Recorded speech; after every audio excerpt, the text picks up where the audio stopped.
Deep in the Peton rainforest, where the canopy blots out the sun and the air hangs thick with the smell of damp earth and decay, there is a silence that feels ancient. It's the kind of silence that presses against your eardrums, broken only by the distant shriek of a howler monkey or the drip of water from a leaf. But beneath this silence, something is stirring. The roots of the great ceiba trees have grown over stones for centuries, hiding secrets that were never meant to be found. This is the heart of the old Maya world, and it is a place where the past doesn't just haunt the present, it claws its way back to the surface. And what it brings with it is not a story of glory, but a warning. A warning written in jade, in blood, and in the crumbling bones of a civilization that believed it could cheat death itself. The Tran family didn't come here looking for a story. They came because their grandmother, Elena, had a recurring dream, a vision of a stone jaguar with eyes of fire, whispering a name they'd never heard before, Ek Balam. She swore it was a call from her ancestors, a summons she couldn't ignore. Now they stand at the edge of a collapsed trench, recently dug by looters, the fresh scar of black earth a violent wound in the jungle floor. Scattered around are shards of broken pottery, and a single, perfectly carved obsidian blade, sharp enough to slice through the air itself. But it's what lies at the bottom of the trench that makes the air leave their lungs, a stone door, sealed with a glyph that looks like a snarling jaguar's head. The glyph is not just a symbol, it's a warning. And the looters who opened this hole are already gone, but their campfire is still warm. Elena's hand trembles as she touches the cold stone. She can read a few of the glyphs, not perfectly, but enough. She traces the outline of the jaguar's eye, and her voice is barely a whisper. "It's a prison," she says. "This isn't a tomb. It's a cage." Marcus, her pragmatic son, scoffs, pushing back his fear with logic. "It's just a door, Mom. Probably a king's burial chamber." But then, the ground beneath them gives a low groan, a sound so deep it feels like it comes from the earth's own belly. A fine dust falls from the stone door, and the jaguar's eye seems to gleam, as if catching a light that isn't there. The kids, Leo and Maya, step back. "The jade star," Maya whispers, pointing to a small, carved star in the center of the door. "It's spinning." It isn't, of course. But the fear that grips them is real.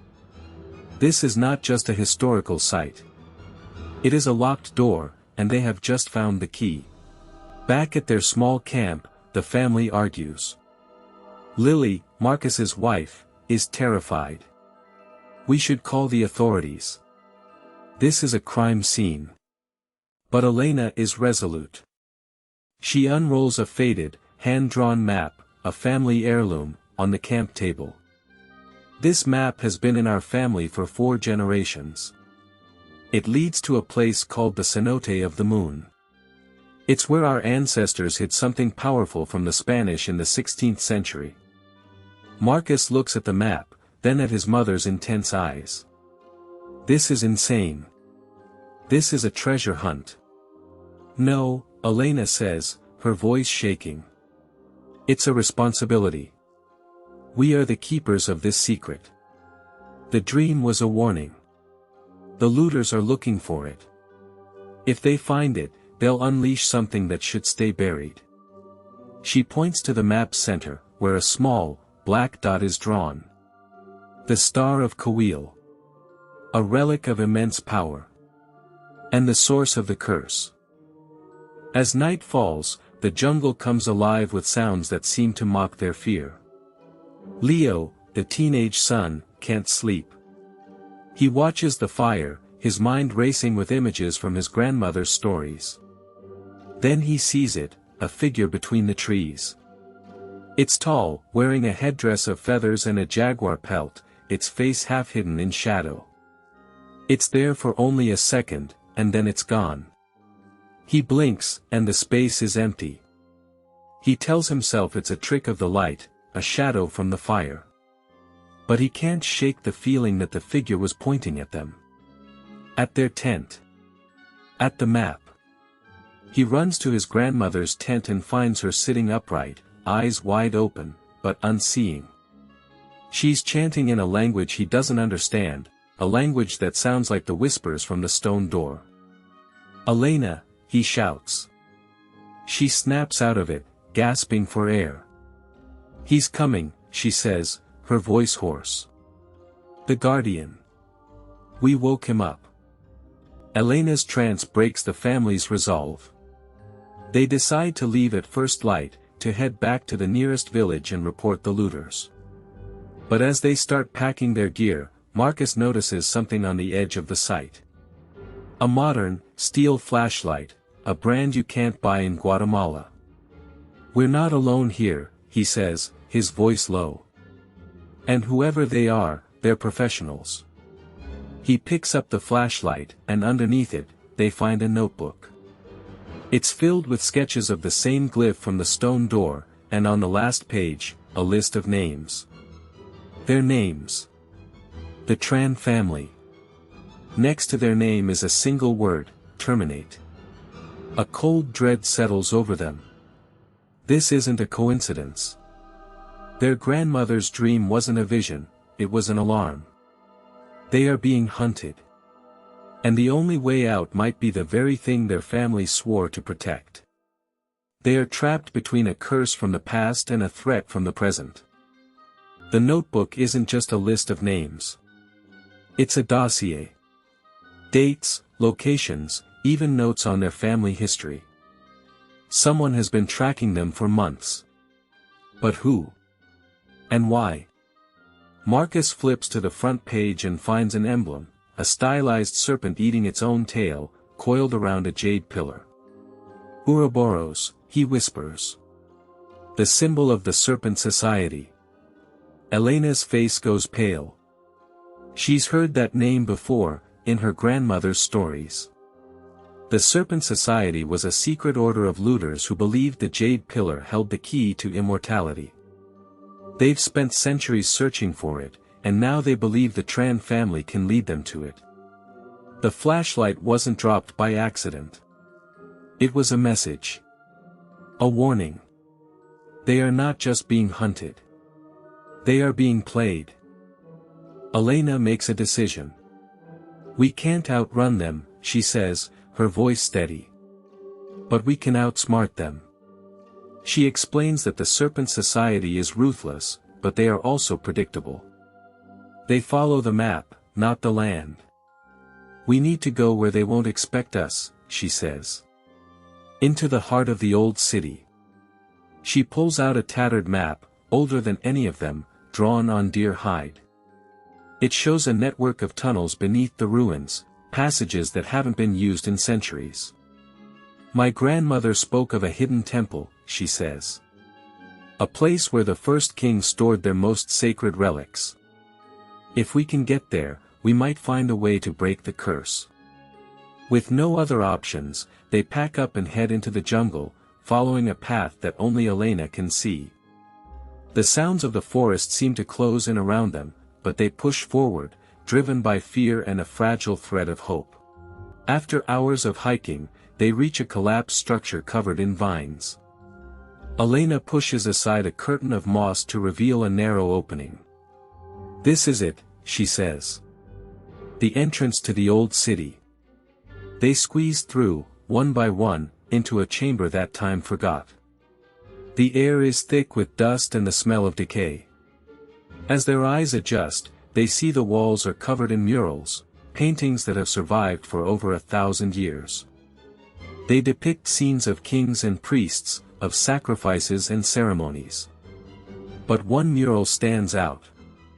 It shows a figure in a jaguar pelt, holding a glowing green pillar, with a serpent wrapped around his body. Beneath it, a row of glyphs tells a story. The jade pillar was not a weapon, Elena translates. It was a prison. It held the spirit of a dark god, bound to the earth. Whoever wields it must become its keeper, or be consumed by its power. The family stares at the mural, a new understanding dawning on them. The curse isn't just about treasure. It's about responsibility. Leo and his sister, Maya, wander deeper into the chamber while the adults study the murals. They find a small alcove, almost hidden behind a fallen pillar. Inside, there's a stone box, covered in dust. Leo brushes it off to reveal a series of carvings, not the same glyphs as the murals, but something older. More primitive. I think this is pre-Maya, Maya says, her voice barely a whisper. This could be from the Olmec. She carefully opens the box, revealing a collection of small jade figurines. They are exquisitely carved, depicting animals and gods. But one figurine catches Leo's eye. It's a human figure, but with the head of a jaguar, and it's holding a small, green crystal. This is the guardian, he says, remembering Elena's trance. He's the one who's been watching us. As he picks it up, the crystal seems to pulse with a faint light. For a moment, Leo feels a strange connection to it, a sense of calm and purpose. But the feeling is quickly replaced by a deep, primal fear. We need to show this to Elena, he says, his hands trembling. Marcus, meanwhile, is going through the family's supplies, trying to figure out how the Serpent Society tracked them. He checks every bag, every pocket, every piece of equipment. And then he finds it. A small, black device, tucked into the lining of Leo's backpack. It's a GPS tracker. They've known where we are the whole time, he says, holding it up. We walked right into their trap. Elena's face hardens. No, she says. We walked into our own trap. We just didn't know it yet. She explains that the tracker isn't just for monitoring. It's a lure. The Serpent Society wants them to find the temple, to lead them to the Jade Pillar. They're using us, Marcus says. We're the bait. Elena nods. But we can use that to our advantage. If they're following us, they'll be where we are. We just need to be one step ahead. She takes the tracker and places it on a nearby rock. Let them think we're still here, she says. We'll go deeper into the temple, find another way out. They move deeper into the temple, following a narrow passage that slopes downward. The air grows colder, and the walls begin to glow with a faint, green light. Bioluminescent fungi, Elena explains. The Maya used them to light their sacred spaces. The passage opens into a vast cavern, dominated by a massive stone altar. And behind it, a door. It's made of a dark, green stone, covered in carvings that seem to writhe and move in the dim light. This is it, Elena says. The entrance to the underworld. The place where the Jade Pillar was hidden. But as they approach, they hear a sound from behind them. Footsteps. Many of them. The Serpent Society has found them. They're trapped. Leo looks at the door, then at the altar. There's a circular indentation in the center, the exact size of the jade figurine he found. He looks at Elena. She nods. He places the figurine in the indentation. With a deep rumble, the door begins to move, revealing a darkness so complete, it seems to swallow the light. No choice, Marcus says. We go in. The darkness on the other side of that door isn't empty. It's a city. A vast, underground metropolis, carved from the living rock of the earth. The green light from the fungi above reveals the ghosts of plazas and pyramids, all silent, all waiting. This isn't just a temple, it's the heart of a lost world, a place that shouldn't exist. Elena whispers that this is where the last Maya kings came to escape the end of their world. And as our eyes adjust, we see it's not just architecture. There are glyphs, everywhere, telling a story of a people who didn't just fear the end of the world, they planned for it. Leo runs his hand over a carving, and it feels like a heartbeat, a pulse from a civilization that refused to die. The air is heavy with the smell of stone and time itself. But the sound of bootsteps behind us is a stark, modern intrusion, snapping us back to the immediate danger. We have a moment to breathe, but it's a fragile one.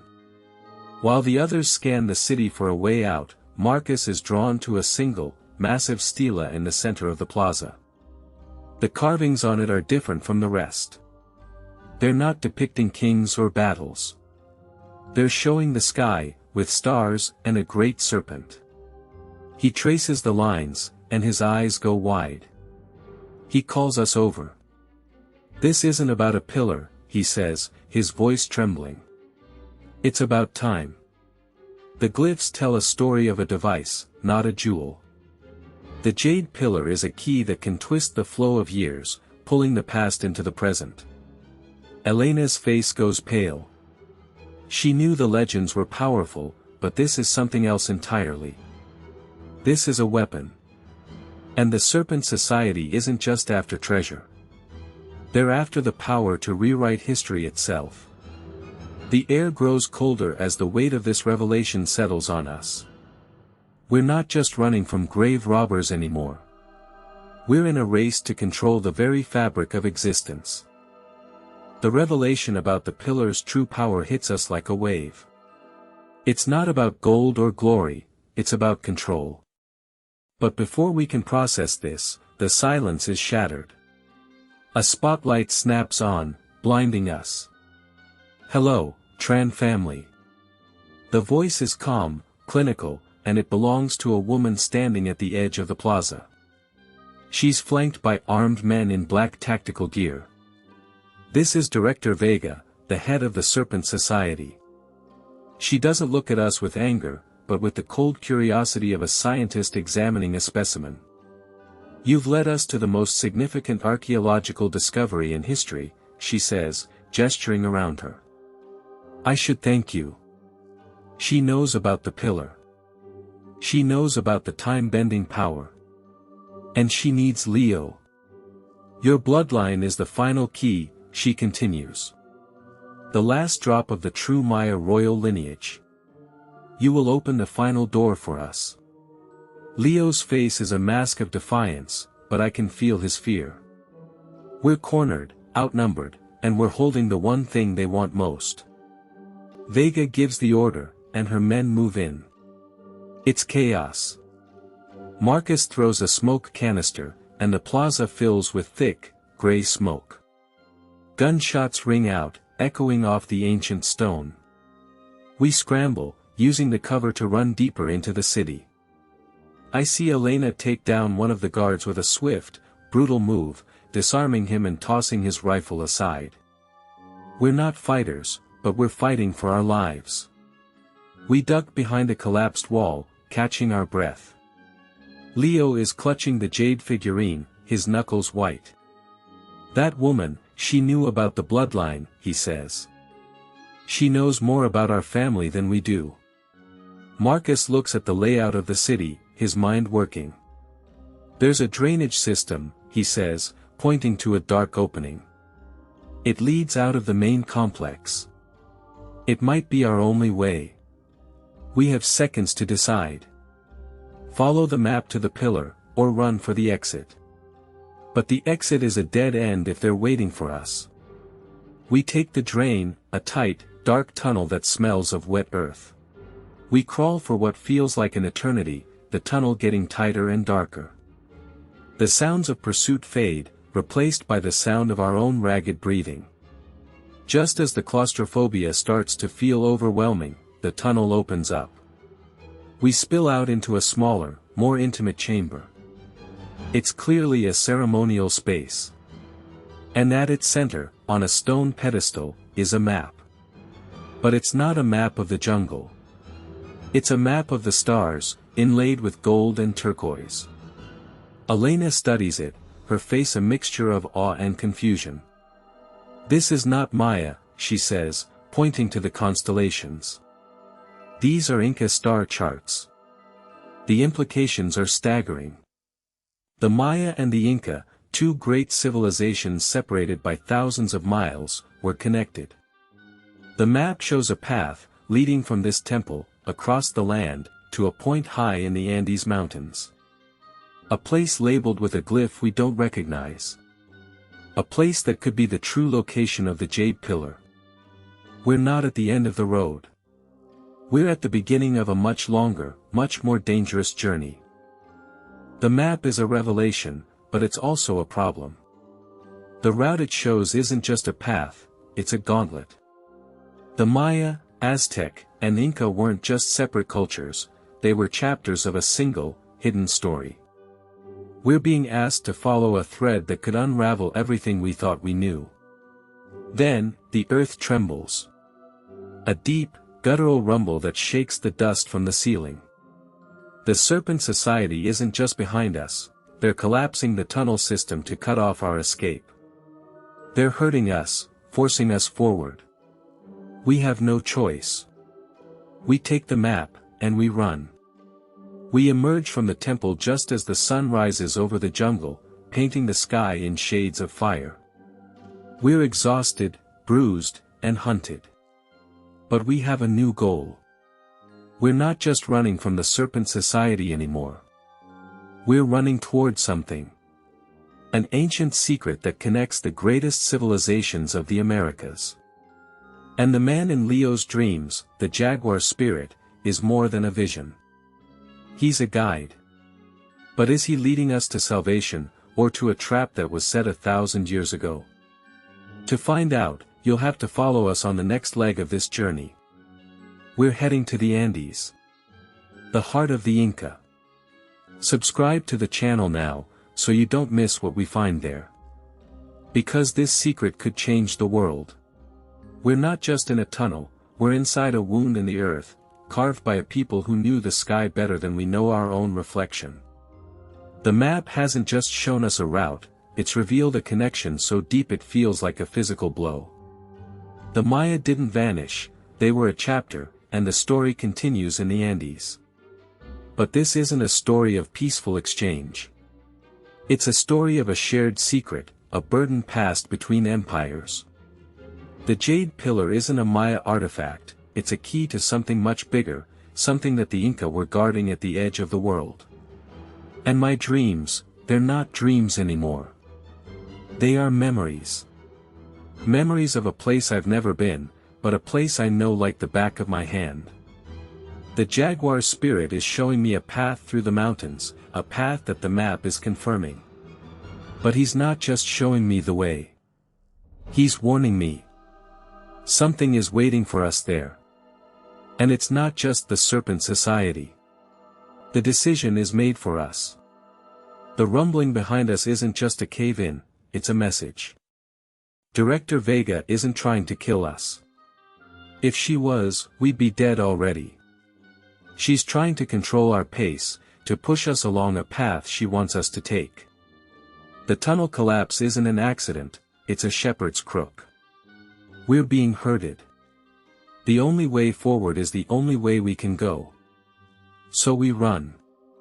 We burst out of the temple mouth just as the sun ignites the jungle canopy, a sea of fire below us.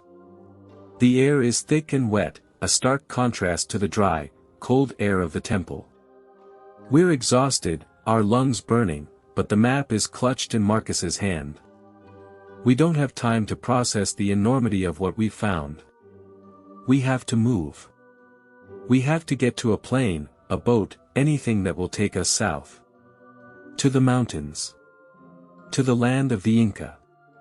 To a place called the Mirror of the Sky. But the journey south is anything but smooth. We're not just fighting the terrain, we're fighting a legacy of blood. Every village we pass through, every market we slip through, we see the whispers. The name, Tran, is being spoken in hushed tones, not as a family, but as a curse. The Serpent Society has reach we didn't anticipate. They've painted us as grave robbers, as thieves of their heritage. We're no longer just archaeologists, we're fugitives in our own homeland. We managed to get on a rickety bus heading for the coast, our faces hidden under hats and dust. Maya, she hasn't spoken much since the temple. She's staring at the map, tracing the lines with her finger. The Aztecs, she whispers. The map doesn't start with the Maya. It starts with the Aztecs. The connection isn't just them. It's a triangle. She's right. The glyphs on the map's edge are a mix, a fusion of all three cultures. We're not just following a trail from the Maya to the Inca. We're following the trail of a single, terrifying idea that all three empires shared. The bus drops us off in a dusty coastal town that smells of fish and diesel. We're heading to the mountains, but we need to get to a city with an airport. The problem is, the society has eyes everywhere. We see them in the market, two men in dark suits trying too hard to blend in. They're not locals. They're professionals. We duck into a crowded church, the scent of incense and old wood offering a moment of false sanctuary. Leo, he's been quiet, but I can see him clutching his jade figurine, his knuckles white. The jaguar spirit, he says, his voice barely a whisper. He says we can't trust the roads. We have to go the old way. The old way. He means the ancient trade routes. The ones that cut through the mountains, the ones that are just lines on a map to most people, but for us, they are the only lifeline. We buy a beat-up jeep from a man who asks no questions, and we point it towards the mountains. The road is rough, barely a trail, but it's the right way. We're leaving the world we know behind, and heading into the heart of the unknown. The air thins as we climb, and the green of the jungle is replaced by the stark, beautiful desolation of the high Andes. This is a different world. A world of rock and sky, where the wind is a constant, lonely howl. We stop at a tiny village, a collection of stone huts clinging to the mountainside. The people here, they look at us with a knowing gaze, as if they were expecting us. An old woman, her face a map of wrinkles, approaches Leo. She speaks in a language that is not Spanish, not Quechua, but something older. She looks at his jade figurine, and her eyes widen. She gestures for us to follow her. She takes us to a small, ancient shrine, built into the mountainside. Inside, there are no idols, no gold. Just a single, polished stone mirror, set into the wall. She points at the mirror, then at Leo. The mirror of the sky, Marcus whispers. We're here. But the mirror is dark, lifeless. It's not a destination. It's an instrument. And we don't know how to turn it on. We are standing in the shadow of the Inca, at a place that should not exist, looking for a mirror that doesn't reflect our faces. And the only person who might know how to awaken it is a boy who talks to jaguars in his sleep. The old woman begins to chant, a low, guttural sound that vibrates in our bones. The air in the shrine grows heavy, electric. The dark, polished surface of the mirror begins to shimmer, not with our images, but with a swirling mist. In the mist, we see not the present, but the past. A vision of a great city, Tenochtitlan, the Aztec capital, before the arrival of the Spanish. We see a priest holding a staff, not of wood, but of what looks like solidified moonlight. And then the vision shifts. We see the same staff in the hands of an Inca emperor, standing on this very spot. The connection is real. The secret is true. But the vision is fleeting. The mirror goes dark again. The old woman collapses, exhausted. We are left with more questions than answers. The map is complete, but the key is still missing. And the Serpent Society is closing in. The secret of the jade pillar isn't in the ground. It's in the blood of the one who can read the stars. The question is, are we willing to pay the price to find out? The visions are a warning, and the next step could be a trap.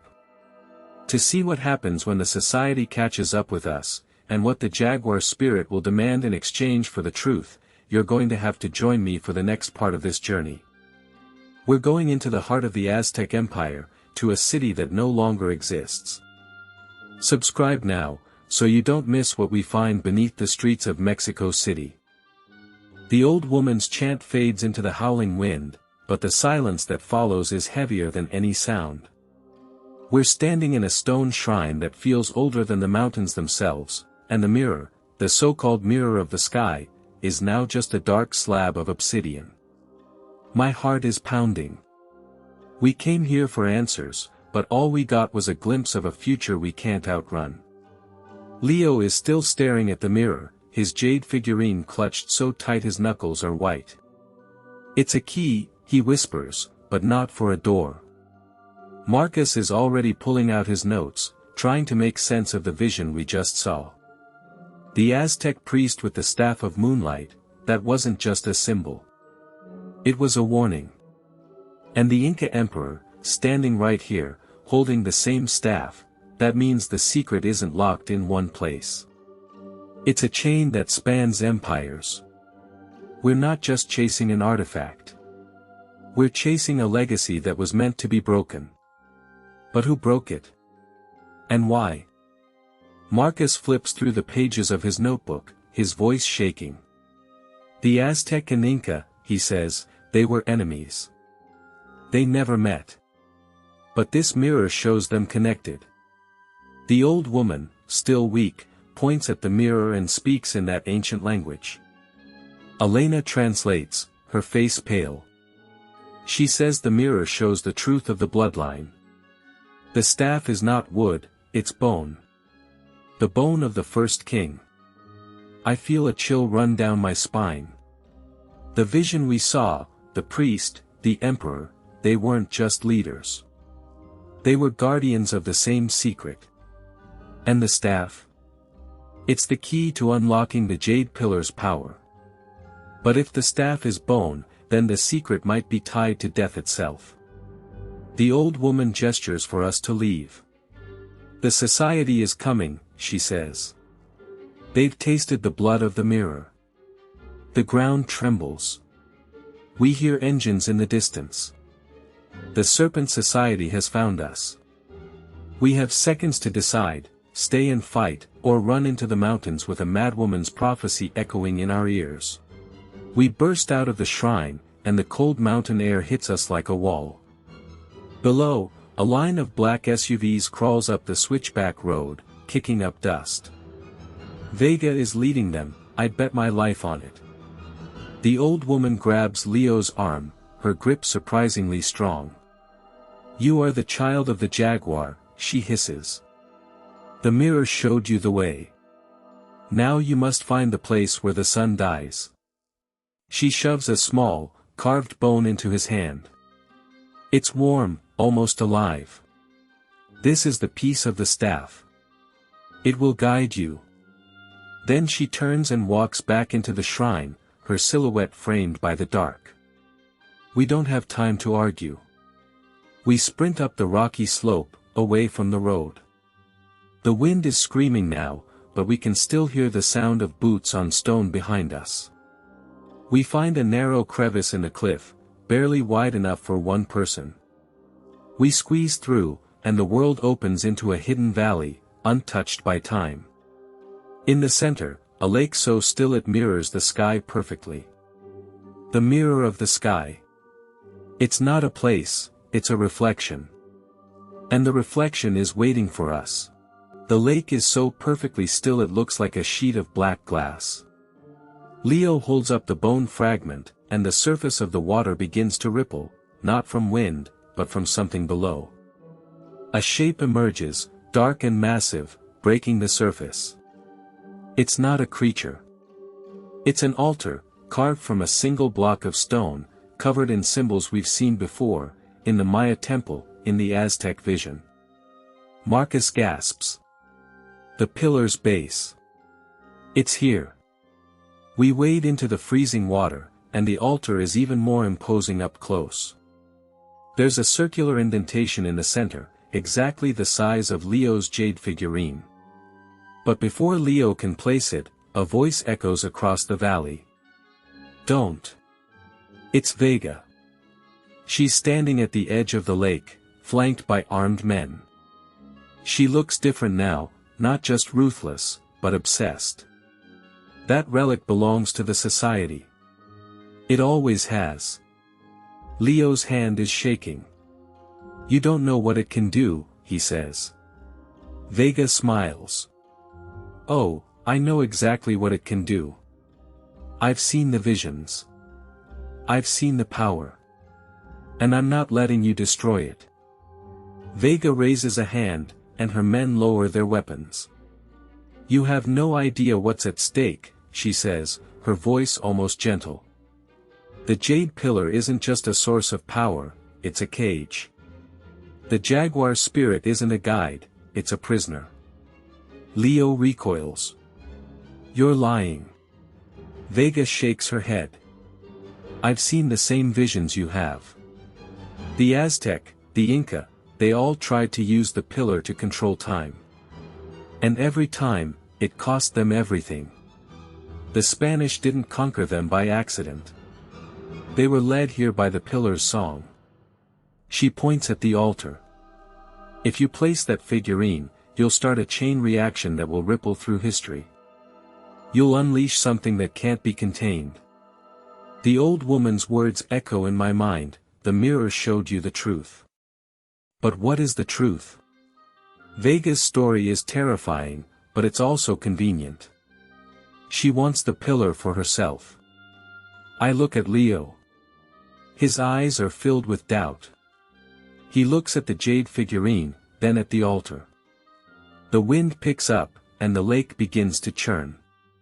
Something is waking up.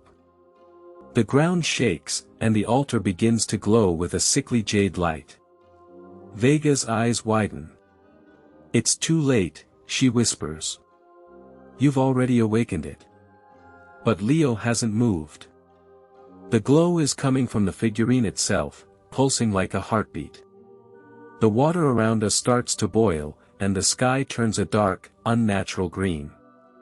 We're all frozen, watching as the light from the figurine shoots up into the clouds, forming a column of fire. The vision that follows is horrifying, not of the past, but of the future. We see Tenochtitlan burning, not by the Spanish, but by a massive explosion of green fire. We see the Andes flooded, the mountains cracking. And we see Vega, standing on a throne of skulls, laughing. The vision fades, and the altar goes dark. Leo is breathing hard. The pillar will destroy everything if it's used, he says. But that's not the worst part. The worst part is that we just showed the society exactly how to use it. Vega's men raise their weapons. We're trapped. But then, a low growl echoes from the mountainside. A massive black jaguar steps out of the shadows, its eyes glowing with the same jade light. It's not a spirit. It's real. And it's looking straight at Leo. The jaguar's growl isn't a threat, it's a warning. It's looking at Leo, its massive head tilted, as if it recognizes him. The Serpent Society soldiers, hardened mercenaries, take a step back. They've heard the stories of the jaguar spirit, the guardian of the pillar. But this isn't a ghost. This is a 200-pound predator with claws like obsidian knives. Vega is the only one who doesn't flinch. She's staring at the cat, but she's speaking to Leo. This is the bond you wanted. He's chosen you. The jaguar takes a step forward, and the ground seems to shake. Its eyes are fixed on the jade figurine in Leo's hand. I see it now. The light from the figurine is the same color as the cat's eyes. They're connected. And in that moment, I realize that the jaguar isn't here to save us. It's here to reclaim its power. Vega's men are backing away, their rifles pointed but shaking. I don't blame them. The jaguar's presence is overwhelming, a wave of primal authority that makes every instinct scream, run. But Leo stands his ground. He holds up the figurine, and the jaguar stops. It lets out a low, rumbling purr that vibrates through my bones. He's not here for you, Leo says, his voice surprisingly steady. He's here to protect the pillar. The jaguar turns its head, its gaze sweeping over us, and then it looks past us, towards the lake. The water is still churning, the green glow from the altar intensifying. In the distance, I hear a rumble that isn't thunder. It's the sound of the mountain itself, groaning. Vega smiles, a cold, predatory expression. You see, the cage is breaking. And when it does, the world will burn. You have a choice, boy. Help me contain it, or watch everything you love be consumed by it. Before Leo can answer, the jaguar acts. It springs, not at us, but at the soldiers. It's a blur of black motion, a whirlwind of claws and fury. The soldiers scatter, firing wildly into the air. One of them screams as the jaguar bowls him over, but the big cat doesn't kill him. It stands over him, snarling, a clear message, back off. The soldiers retreat, dragging their injured comrade. Vega watches, her face a mask of cold fury. She's not afraid of the cat. She's afraid of what it represents. This changes nothing, she hisses, backing away. The eye of the serpent will open, with or without you. She and her men melt into the shadows of the mountainside. The jaguar turns back to us, its eyes softening. It looks at Leo, then at the altar, then at a narrow, almost invisible path that winds down the cliff face, away from the lake. It's a path not on any map. It's a path that leads somewhere. We follow the jaguar down the treacherous path. The air grows thinner, colder. The only light comes from the glow of the figurine and the cat's eyes, which cut through the darkness like emerald beacons. The path leads to a hidden grotto, where a waterfall crashes into a pool so clear it reflects the stars, even though the sky is still that sickly green. Carved into the grotto wall is a massive stone door, covered in a mix of Aztec and Inca carvings. The jaguar sits in front of it, and I swear it's looking at me now. Elena translates the glyphs. This is the door of the two skies, she whispers. It opens only for the blood of the sun and the child of the moon. She looks at Leo. The jade figurine. It's not just a key. It's a birthright. The pillar is a cage for a force of time itself, called the Eye of the Serpent. If the society opens it, they won't just control time. They'll unmake it. Leo steps forward, the jaguar at his side. He presses the figurine into a small, jade-inlaid depression in the center of the door. The glyphs begin to glow, one by one, from the bottom up. The water in the pool starts to spin, creating a whirlpool that seems to drain into the earth itself. The door doesn't swing open. It sinks, sliding down into the rock with a groan that echoes through the mountains. What's revealed is not a cave, but a tunnel lined with gold and turquoise, leading down into an abyss. A warm, sweet-smelling wind blows up from the depths, carrying the faint sound of drums and distant chanting. Maya. Aztec. Inca. They're all here. The jaguar lets out a soft whine, and for the first time, I see fear in its eyes. It looks at Leo, then at the tunnel, and I understand. This is the point of no return.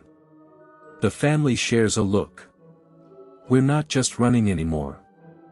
We're walking into the heart of a prophecy that's been waiting for us for centuries. As we descend, the tunnel opens into a vast cavern, a subterranean city that defies imagination. This is Tenochtitlan, but not the one we know. It's a version that was never destroyed, a grand pyramid rising from the center of an underground lake. And standing at the base of the pyramid, waiting for us, is a figure I've only seen in nightmares. It's not Vega. It's a man in a golden mask, a feathered serpent coiled around his body. He speaks, and his voice is the sound of stones grinding together. The jaguar child returns. But he is too late. The eye of the serpent is already opening. The jaguar snarls, but the man doesn't flinch. He points a long, bony finger at Leo. Your blood will be the final key, as it was for your ancestors. The Spanish were merely the first wave. The true conquest begins now. The floor begins to crack, and a sickening green light erupts from below. We're in the wrong place, at the wrong time. And I'm terrified we've just led the society straight to the end of the world. But wait, if you think this is over, you haven't seen what the Serpent Society is truly willing to unleash. What was the Aztecs' real secret that even the Spanish feared to speak of? And what is the human cost of the Jade Pillar's power? Subscribe now, and join us as we descend into the Hall of Two Skies to find out. The city breathes. It's not a metaphor, the cavern walls expand and contract with a slow, rhythmic pulse, like the chest of a sleeping giant. The golden-masked figure hasn't moved, but the air itself feels heavier, charged with an energy that makes my skin crawl. He called Leo the Jaguar Child, and that name hangs in the air like a death sentence. The pyramid behind him isn't just a structure, it's a machine, and we've just walked into its heart. The jaguar, my jaguar, presses against Leo's leg, a low growl rumbling in its chest. It's not a threat, it's a warning. We're not standing in a city. We're standing on an altar. And the sacrificial knife is already being sharpened. Marcus, ever the scientist, is the first to break the spell. He whispers, the water level, it's dropping. He's right. The underground lake is receding, not like a tide, but like a drain being opened. The pyramid is rising, its base emerging from the water, revealing layers of carvings we couldn't see before. Skulls. Serpents. And at the very center, a massive jade disc, rotating slowly. The golden-masked figure speaks again, his voice a grinding of stones. The eye watches. It has always watched. Your ancestors, the Maya, they knew. They built their cities on the ley lines. The Inca, they understood the celestial dance. But the Aztec were the guardians. The keepers of the final door. He gestures, and the green light from below intensifies, casting long, dancing shadows across the walls. We're not in a city. We're in a lock, and the key is already turning. Leo steps forward, his hand on the jaguar's head. What do you want from us? He asks, his voice surprisingly steady. The golden-masked figure tilts his head, a gesture that is unsettlingly human. Not from you, jaguar child. For you. The eye is a cage. It holds a force that was old when the first star was born. Your ancestors, my ancestors, we built this city to contain it. But the cage is failing. The Spanish, they broke the lock above. Now, the only way to reset it is with blood. The blood of the true lineage. Yours. The words hit us like a physical blow. This isn't just a prophecy. It's a ritual. And we've just walked into the center of it, bringing the very thing it needs to be completed. But Marcus isn't buying it. You're lying, he says, his voice sharp. The pillar isn't a key for a cage. It's a power source. You want to use it to destroy the world and rebuild it in your image. Just like Vega. The masked figure lets out a sound that might be a laugh. It's dry, like leaves skittering across stone. Vega. A child playing with fire. She seeks to control the eye. I seek to free it. The world she wants is one of order. The world I will bring is one of truth. A truth that has been hidden since the beginning. You cannot stop it. You can only choose which side of the door you stand on when it opens. The green light grows brighter, and the floor beneath us begins to tremble. Leo looks at me, and I see the decision in his eyes. We're not leaving. We're finding another way. I see it then. A glint of silver in the shadows behind the masked figure. It's Vega. She's found us. She's not alone, her agents are fanning out, weapons drawn. But she's not looking at us. She's looking at the jade disc at the base of the pyramid, her eyes wide with a terrible greed. The golden masked figure doesn't turn. The serpent always returns to the nest, he says. He raises his hand, and the entire city seems to groan. The green light from below explodes, and the floor between us and Vega shatters, creating a chasm of pure, blinding energy. Choose your path, jaguar child, he says, his voice now a booming echo. The eye is opening, and it will devour us all.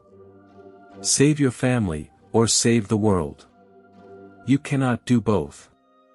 The jaguar lets out a roar that shakes the cavern, and in that moment, I know we're about to make a choice that will define everything. Leo looks at the jaguar, then at me, then at the chasm. We can't fight them all, he says, his voice a whisper. But we can end this. He holds up the jade figurine. The green light from the chasm is drawn to it, like moths to a flame. The figurine isn't just a key. It's a magnet. And the eye is the metal. The masked man said the eye is a cage. But what if it's a lock? And the pillar is the key to closing it for good? Before anyone can stop him, Leo jumps. The jaguar follows, a black streak in the emerald light. They don't fall into the chasm, they land on a platform of solid light that forms beneath their feet. The masked figure lets out a cry of what might be anger or triumph. I don't know. All I know is that my little brother is walking into the heart of the eye, and I have no idea if he's the savior or the sacrifice. Leo lands hard, the jaguar beside him. The jade disc in front of him is spinning faster now, humming with a power that makes his teeth ache. He doesn't know what to do. He just knows he has to do something. The masked figure's voice is in his head, a cold whisper. Press the pillar to the center. End the cycle. Free the eye. Or shatter it, and doom us all. The jade figurine is burning in his hand. He looks at the jaguar, and the jaguar meets his gaze. It's not an animal. It's a guardian. A protector. It gives a single, slow blink. Do it. Leo presses the figurine into the center of the disc. For a moment, nothing happens. Then, the green light vanishes. The cavern is plunged into darkness. A single sound echoes in the void, a sharp, crystalline crack. The eye of the serpent has been broken. Or has it? Because in the silence that follows, I hear a new sound. A heartbeat. A deep, powerful, ancient heartbeat. And it's coming from the darkness below. The darkness is absolute, suffocating. Then, the golden masked figure speaks, and his voice is filled with a terrifying awe. You've done it, jaguar child. You've broken the cage. The heart of the sky is free. A new light begins to dawn, but it's not green. It's a brilliant, blinding gold. It's coming from the pyramid, from the very stones. The structure begins to glow, and I see it for what it truly is, not a tomb, but a prison. And the prisoner is waking up. The floor shakes violently, and the golden masked figure lets out a cry that is not of triumph, but of terror. No. It's too soon. The heart is not ready. The pyramid starts to crack, and a wave of golden energy erupts, throwing us all back. When I open my eyes, I'm on my knees, the wind knocked out of me. The golden masked figure is gone. Vega and her agents are gone. The cavern is collapsing. And at the center of it all, where the pyramid once stood, is a pillar of pure, blinding white light, rising into the sky above, through the earth, and I know, with a cold certainty, that the world has just changed forever. We stumble out of the tunnel hours later, blinking in the pale morning light of the Andes. The pillar of light is visible in the distance, a column of pure white energy that pierces the clouds. It hasn't disappeared. It's a wound in the sky, and I can feel its pulse in my bones. Leo is silent, the jaguar nowhere to be seen. Marcus is already on the satellite phone, trying to reach anyone. Maya is crying, but she doesn't know why. We're alive, but we're not safe. We've broken the cage, and we've let something out. Something that was waiting for this moment for millennia. The question isn't whether we can put it back. The question is whether we can survive what's coming next. And what is coming next? The masked figure spoke of a true conquest. A conquest that the Spanish only foreshadowed. But what if the first wave wasn't the Spanish at all? What if the true conquerors, the ones who were meant to reshape the world, are only now awakening? And what is the one secret about the Aztecs' true power that even the Spanish feared to speak of? Subscribe now, because in our next episode, we follow the trail of the Pillar of Light to a hidden city in the mountains, where a new enemy, and a shocking ally, will change everything. The world is watching. Are you? The world is ending, and it's my fault. That's the only thought in my head as I watch the Pillar of Light tear through the Andes sky, a silent, searing wound in the fabric of reality. The golden-masked figure's scream still echoes in my ears, a sound of pure, unadulterated terror. He wasn't summoning a god. He was trying to keep it locked away. And we, the Tran family, the supposed chosen ones, we just smashed the lock. The ground beneath us is groaning, shaking with a violence that feels personal, like the earth itself is rejecting us. Leo is whispering the same phrase over and over, a prayer in a language he doesn't even understand. Maya is clutching the empty case for the jade figurine, her knuckles white. And Marcus, he's just staring at the light, his face a mask of horror and awe. We have to move. But where do you run when you've just broken the world? We don't run. We can't. The way back is gone, a tomb of collapsed rock and golden energy. So we walk, stumbling through the awakening mountains. Every step feels like the earth is trying to throw us off.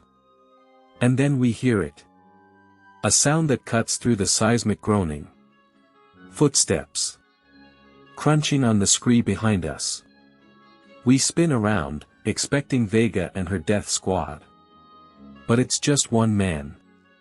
He's battered, his Serpent Society tactical gear torn and smoking, his face blackened with soot. He doesn't raise a weapon. He just falls to his knees, staring at the pillar. You did it, he whispers, his voice broken. Not to us, but to himself. You actually did it. Vega, she was wrong. She was so wrong. Marcus steps forward, fists clenched. Who are you? The man looks up, and his eyes are full of something we haven't seen in our pursuers before, fear.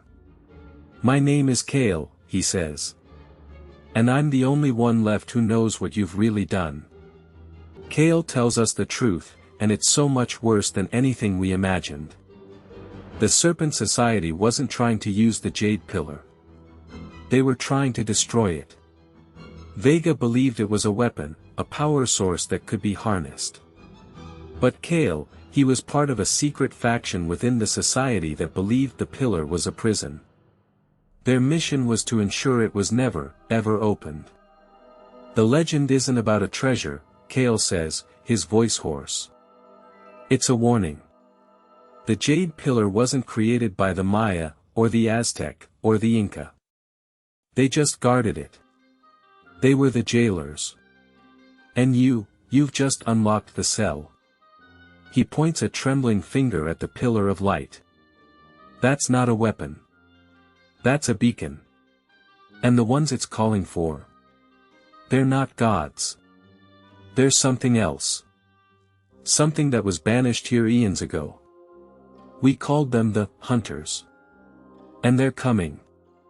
I look at Leo, whose face has gone pale. The jaguar spirit didn't feel like a protector. It felt like a warning. Kale's revelation hits us like a physical blow. The Spanish conquest, he scoffs, a bitter laugh escaping his lips. That was just the first wave of a long, slow invasion. The real conquest, the one the old texts whisper about, is the return of the hunters. The Spanish were just a preview of the apocalypse to come. He looks at me, his eyes pleading. You have to believe me. The pillar isn't a key to power. It's a doorstop. And you've just kicked it away. I want to argue, to tell him he's insane. But then I look at the sky. The pillar of light is still there, a constant, terrifying presence. It's not just a column of energy, it's a hole in the sky, and I can feel something on the other side, something vast and ancient, starting to push through. The air itself feels different, charged with a static electricity that makes my hair stand on end. The jaguar spirit's warning echo in my mind, not as a growl, but as a whisper, you have no idea what you've done. The ground suddenly stops shaking. The rumbling ceases, and an eerie silence falls over the mountains. The pillar of light pulses, a single, rhythmic beat, like a giant heart. Then, it settles into a steady, blinding glow. It's done, Kale whispers, his face ashen. The door is open. They're not just coming. They're already here. As if on cue, a voice crackles through Marcus's satellite phone, a burst of static and a frantic, distorted transmission. It's not Vega. It's a voice I've never heard before, speaking in a mix of Spanish and an ancient Quechua dialect. The pillar, it's active, the sky is bleeding, they are in the mountains, we are too late, the hunters have awakened. The transmission cuts out. Marcus looks at us, his face pale. That was a distress signal, he says. From a research station. 50 miles north of here.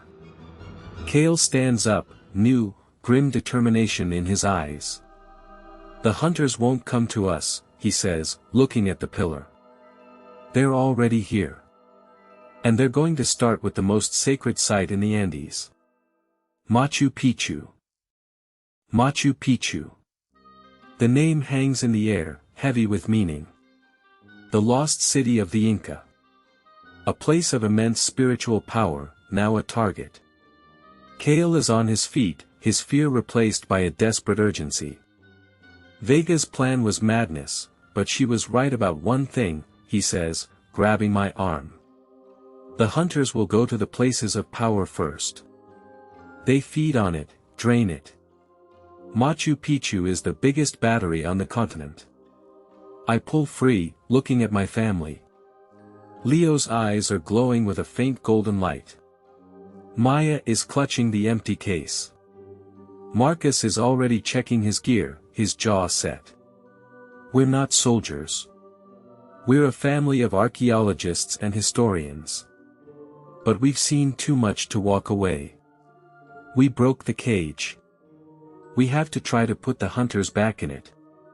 The question is, how do you fight a force that even the Maya, Aztec, and Inca only managed to imprison? What forgotten weapon did they leave behind, hidden in the very stones of their greatest cities? And what if the only key to stopping the hunters is the very thing that let them out? Subscribe now to join us as we race to Machu Picchu, to uncover the last secret of the Inca, and to find out if the jaguar child is truly the world's savior, or its executioner. The transmission is the only sound left in the world. The pillar of light hums, a low, hypnotic drone that vibrates in our bones. Kale, the agent who was hunting us just hours ago, is now our only guide. He's a man with no illusions left, and that makes him more dangerous than any fanatic. The hunters, he says, his voice barely a whisper, they don't cross borders. They don't need to. They are drawn to power. And right now, the entire world's spiritual energy is being pulled into that pillar, like blood to a shark. He looks at the pillar, then at us. We can't fight them head-on. But the Inca knew how to hide from them. They built their cities in the clouds, aligned with the stars, so the hunters would look right past them. We need to get to Machu Picchu before the hunters drain its power and leave it a hollow shell. We need to get there and find the one thing the Inca never let the Spanish see. The high-altitude air is thin and biting cold. We're moving on foot, following Kale through the cloud forest, away from the main trails. The ancient stones of the Inca road are slick with morning dew. Leo hasn't said a word in hours, his eyes are fixed on the horizon, a faint golden glow still flickering in his pupils. Maya walks beside him, clutching the empty case. It's not just a city, is it? I ask Kale, my lungs burning. He stops, pointing at a series of terraces carved into the mountainside. It's a machine. Every stone, every terrace, every temple was placed with a purpose. The Inca didn't just worship the sun, they stored its energy. They built a battery, a capacitor, a weapon. And the Spanish never found the heart of it. They saw the gold, but they missed the power. He spits on the ground. The hunters will see the power. They will come here to feed. And if we don't find the heart first, they will drain every ounce of life from this place, and then the entire continent will follow. We crest a ridge and there it is, not the postcard image, but a sprawling complex of stone, half swallowed by the jungle. Machu Picchu. But it's not silent. A low, guttural sound echoes from the ruins, like a giant waking from a deep sleep. Kale's face tightens.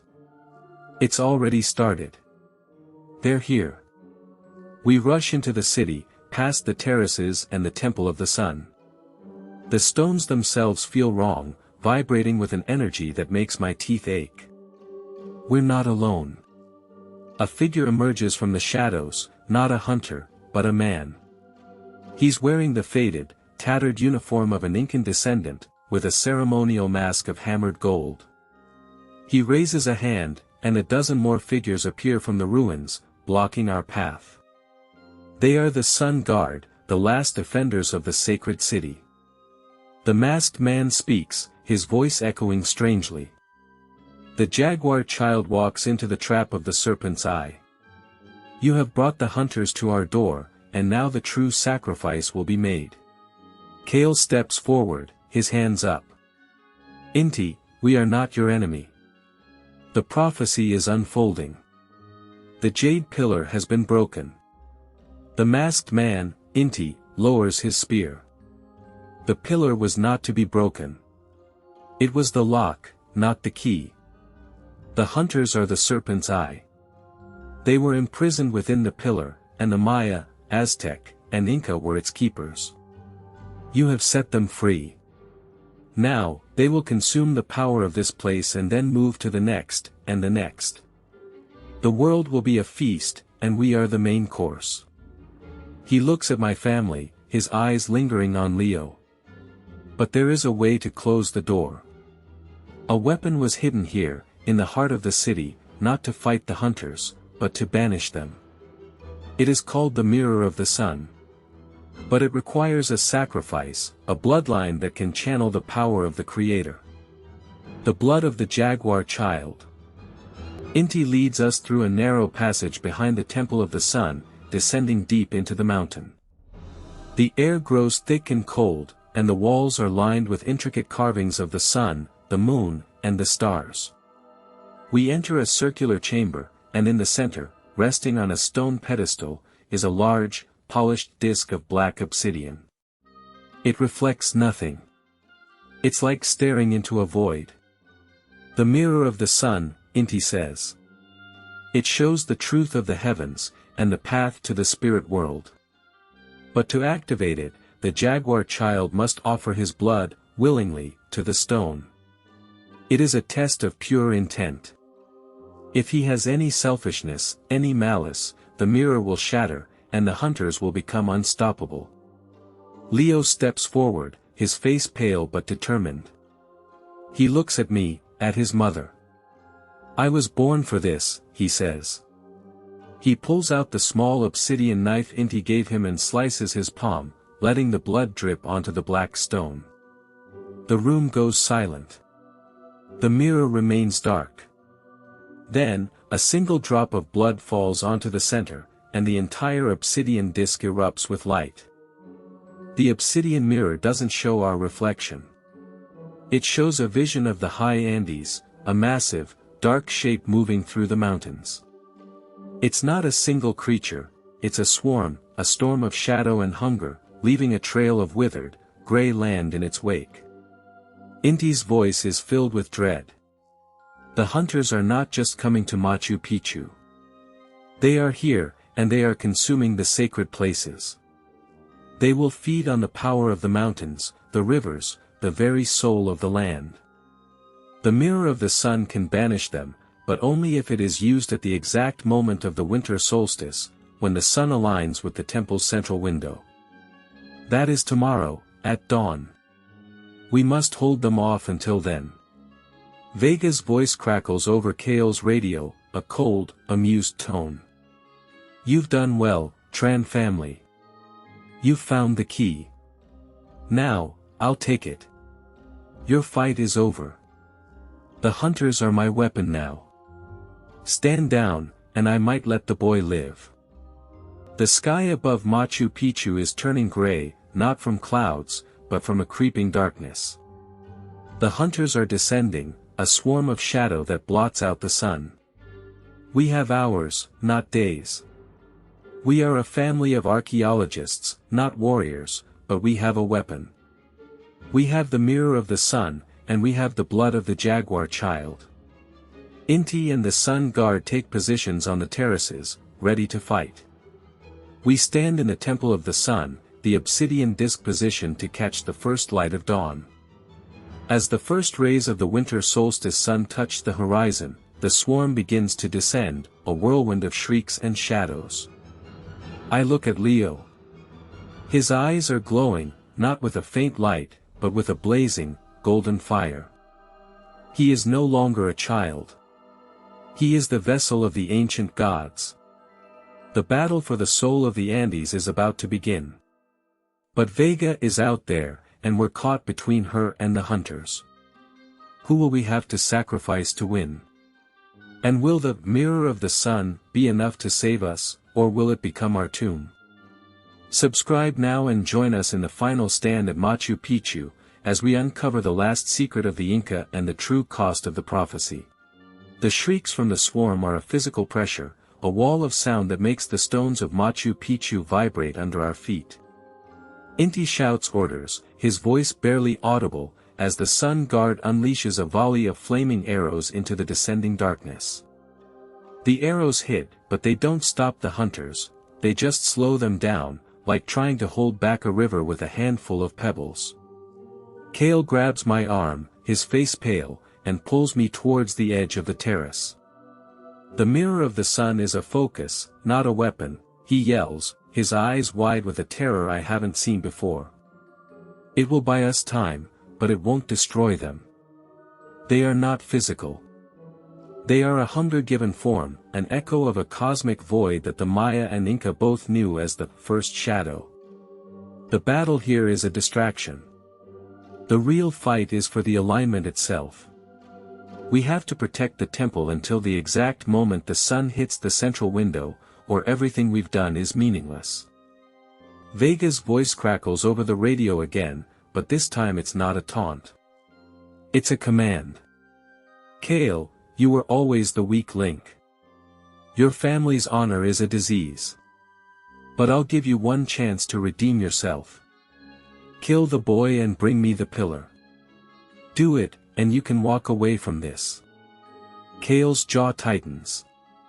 He looks at the obsidian mirror, then at Leo, who is standing in the temple doorway, his eyes glowing with that golden fire. Director Vega, he says, his voice surprisingly steady, you have no idea what you've unleashed. The hunters don't follow you. You've just painted a target on your own back. He throws the radio into the abyss below. I chose my side a long time ago, Vega, he says to himself. I'm just too late to undo the damage. He turns to my grandfather. The Sun Guard can hold the perimeter for now. But Vega won't attack the temple directly. She'll want the pillar intact. She'll send a ground team. We need to be ready for a two-front war. The first wave of hunters hits the temple's outermost terrace, and it's like watching a black tide crash against a rock. They don't have claws or teeth, they're a swarm of shadowy tendrils that drain the very life and color from the ancient stones, leaving them gray and brittle. The Sun Guard fights with a desperate courage, using obsidian-edged clubs that seem to disrupt the swarm's cohesion. But for every one they disperse, two more take its place. I see a young guard get pulled into the mass, his scream is cut short, and he's gone, just a withered husk left behind. We're not going to be able to hold them here. We need to buy more time. My grandfather, his voice steady despite the chaos, points to the Temple of the Sun. The mirror is set, but it needs a final catalyst. The pillar, the blood of the jaguar child, and the first light of the solstice. We have to get Leo to the central chamber now, before the swarm overwhelms the guard. We're halfway to the Temple of the Sun when the ground erupts in front of us. It's not the hunters. It's a series of small, controlled explosions, and from the smoke and dust emerge Vega's private security team, a squad of heavily armed mercenaries led by a woman with cold eyes and a scar across her cheek. They move with a terrifying efficiency, cutting down two Sun Guard members before they even have a chance to react.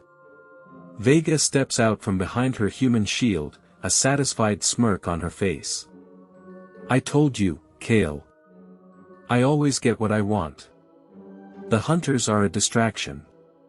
They soften the target. But this is personal. She raises a hand, and her men level their rifles at us. The pillar. Now. Or I'll take it from the boy's corpse. The choice is yours, Tran family. The air crackles with tension. We're outgunned, outmaneuvered, and the swarm is closing in behind us. We have seconds to make a decision. In that frozen moment, everything slows down. I see my mother's hand tighten on her pack, where she's hidden a small, ceremonial knife. I see my grandfather's eyes, not with fear, but with a deep, ancient recognition. And I see Leo. He steps forward, a small figure in the shadow of the temple, and faces Vega. The golden fire in his eyes isn't just a glow anymore, it's a blaze. He holds up the jade pillar, and it hums with a power that makes the air vibrate. This is not for you to take, he says, his voice carrying an unnatural resonance. It belongs to the earth. It belongs to the sky. And it will not be used to feed the shadow. Vega laughs, but it's a nervous laugh. A child with a trinket. Kale, take it from him. But Kale doesn't move. He's staring at the sky, his face pale. Vega, he whispers, look up. We all look. The swarm has stopped attacking. It's coalescing, forming a massive, swirling vortex directly above the temple, directly above the central window. It's not attacking us. It's waiting. The hunters know what's about to happen. They're not here to stop it. They're here to feed on it. The first ray of the winter solstice sun breaks over the Andes, a sliver of gold against the horizon, and it hits the obsidian mirror like a laser. The mirror doesn't reflect the light, it amplifies it, sending a concentrated beam of pure, blinding white energy directly into the heart of the vortex. The hunters shriek, a sound of pure agony, as the light tears through them. They don't just disintegrate, they're unmade, their shadowy forms evaporating into nothingness. For a moment, there is a pure, clean silence. We've done it. We've won. But the triumph is short-lived. The beam is too intense. The ancient stones of the temple can't contain it. Cracks spider across the walls, and the ground beneath us begins to tremble violently. A massive chunk of the terrace above us breaks free, and I see Leo, still holding the pillar, get swept off his feet, tumbling towards the edge of the abyss. I lunge for him, my fingers catching his jacket, but the stone beneath us gives way. We're falling, and above us, the vortex is starting to reform, smaller, meaner, and more focused than before. The mirror of the sun didn't banish them. It just made them angry. And now, we're trapped. We hit the ground hard, the breath knocked out of me. Dust and debris rain down from the collapsing terrace above. I scramble to my feet, my ears ringing, and see Leo dangling from a cracked stone ledge, his fingers white-knuckled around the jade pillar. Kale is beside me, hauling me up before I can even process the danger. "We have to move," he shouts over the growing roar. The vortex above isn't just reforming, it's spinning faster, shooting out tendrils of shadow that lick at the temple's stones, turning them to dust. The hunters are no longer a swarm of individuals. They're acting as a single, intelligent organism. My mother is already at Leo's side, pulling him up, her ceremonial knife drawn. "The mirror failed," she says, her voice grim. "We need a new plan, and we need it now." But as I look at the sky, I see the hunters aren't just attacking. They're circling, like sharks, waiting for something. They're not trying to kill us. They're trying to trap us. We're mice in a cage, and the cat is just playing with its food. We retreat into the ruined temple, the only shelter from the hunters' focused assault. Inside, the air is thick with the smell of ozone and old stone. Inti, the sun guard shaman, is already there, his face etched with a deep sorrow. "The mirror of the sun was a key," he says, his voice barely a whisper, "but not the one we needed. It was meant for a different door." He kneels and brushes away a layer of dust, revealing a complex petroglyph carved into the floor. It depicts a doorway, but not one of stone and mortar. It shows a tear in the fabric of the sky, a path leading into a swirling void. "The Hunabs are not mere parasites," Inti continues, looking at Leo. "They are the remnants of a weapon, a consciousness born from a war among the stars. They feed on the energy of a dying world, and this solstice, they have chosen our world as their feast." He points to the petroglyph. "There is a failsafe, a path created by my ancestors to confront the enemy at the source. It is a door to the between place, a realm between life and death, between worlds. It is the only way." The ground beneath the petroglyph begins to glow with a faint, blue light. The symbols on the floor are not just a map, they are the mechanism itself. "It requires a sacrifice of intent," Inti says, his voice resolute. "A soul willing to walk into the void to open a path for others." He looks at each of us, his eyes lingering on the glowing jade in Leo's hand. "I have guarded this secret for 50 years. My spirit is old, and my journey has led me to this moment." Before we can react, he presses his hand against the central glyph. A pillar of blue light erupts from the floor, enveloping him. He doesn't scream, he smiles. "The door is open. Go. Find the heart of the Hunabs and sever it from this world." The light expands, and a tear appears in the air before us, a shimmering, liquid-like portal leading into an impossible darkness filled with swirling stars.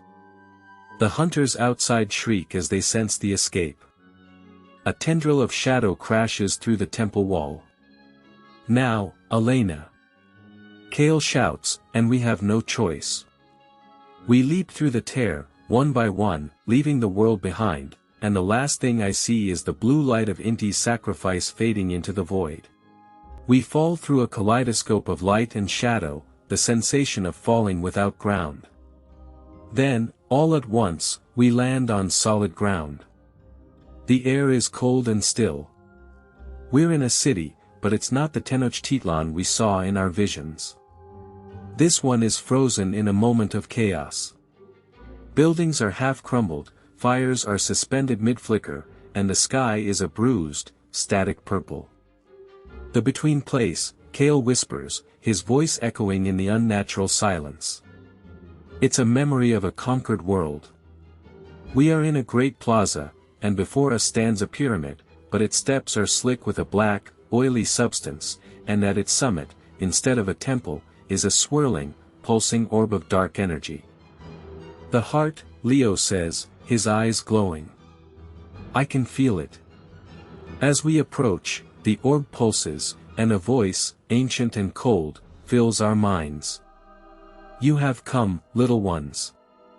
You have brought my key, and my sacrifice. The shadows around the plaza begin to solidify, forming humanoid shapes with burning red eyes. We're surrounded. We didn't escape the hunters, we just walked into their nest. The shadow figures don't attack. They kneel. The orb at the pyramid summit descends, revealing a core of pure, black light. I have seen your kind rise and fall for eons, the voice says, now coming from the orb itself. I am the last echo of a civilization that mastered the stars, and I was cast down by those who feared my power. My weapon, this jade pillar, was meant to be my vessel for rebirth. But your bloodline, child of the jaguar, is a lock that only you can open. The orb's light pulses towards Leo, wrapping around him like a serpent. I will spare your family. I will even let them live in the new world I will create. All you have to do is give me what is mine. Give me your blood, and the pillar, willingly. Leo's face is a mask of pain and conflict. My mother steps forward, her knife drawn, but the shadows hold her back. Don't, Leo, she screams. It's lying. But Leo looks at the orb, and then at us, and I see something in his eyes I've never seen before. Not fear, not defiance, but a terrible, terrifying acceptance. And if I refuse, he asks, his voice quiet. The orb's light tightens. Then you will watch everyone you love be unmade, piece by piece, and I will take the pillar from your ashes. Leo doesn't answer. Instead, he closes his eyes, and the jade pillar in his hands begins to glow with a warm, golden light, a stark contrast to the cold black of the orb. The golden fire in his eyes flares, and I realize he's not just a boy anymore. He's the guardian the prophecy spoke of. You're not a conqueror, he says, his voice clear and strong. You're a parasite, and you've been feeding on the pain of my ancestors for too long. He doesn't give the pillar to the orb. He slams it onto the stone floor. The impact doesn't shatter it, it releases a shockwave of golden light that tears through the shadow creatures, turning them to dust. The orb shrieks, a sound of pure rage. You fool! You've doomed yourself. The black light lunges at Leo, but it's not attacking him. It's merging with him, seeping into his skin.